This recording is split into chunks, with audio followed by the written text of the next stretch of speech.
Hi friends, உங்க குழந்தைங்களுக்கு school leave start ஆயிடுச்சா? ஒரு ஒன் டே ட்ரிப் பிளான் பண்ணணும். ஆனா எங்க போறதுன்னு தெரியலன்னு யோசிச்சுட்டு இருந்தீங்கன்னா, உடனே இந்த ரீல ஸ்டோர் பண்ணி வச்சுட்டு கிளம்பி வாங்க கொடிவேரிக்கு.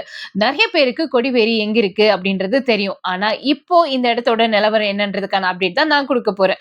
நாங்க போயிருந்தது ஒரு சண்டே. குழந்தைங்களுக்கும் சரி, பெரியவங்களுக்கும் சரி ஒரு ஆளுக்கு ரூ. 5 வந்துட்டு சார்ஜ் பண்றாங்க. கிட்ஸ்க்கு ப்ளே ஏரியா வந்துட்டு தனியா இருக்கு. இதே பெரியவங்களோட போறீங்க, தண்ணில நல்லா என்ஜாய் பண்ணணும் அப்படின்னா, இந்த இடம் வந்துட்டு ஒரு சூப்பரான ஸ்பாட் அப்படின்னே சொல்லலாம். நாங்க சண்டே போயிருந்ததால ரொம்ப அதிகமான கூட்டம் இருந்தது. நீங்க வீக் டேஸ்ல போனீங்கன்னா, இந்த கூட்டத்த வந்து கொஞ்சம் தவிர்க்கலாம் அப்படின்னு நெனைக்கிறேன்.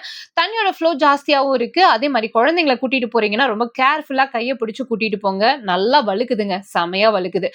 இந்த இடத்துல வந்து குழந்தைங்க நல்லா உட்கார்றதுக்கு, விளையாடுறதுக்கு ஜாலியா வந்துட்டு என்ஜாய் பண்ணாங்க. நீங்க ஒரு நாள் தான் டைம் இருக்கு. குழந்தைங்களோட ஜாலியா என்ஜாய் பண்ணணும் அப்படின்னு நெனைச்சீங்கன்னா, நம்ம கோயம்புத்தூர்ல இருந்து வெறும் 1 1/2 மணி நேரத்துல இந்த இடத்த நீங்க ரீச் பண்ணிடலாம்.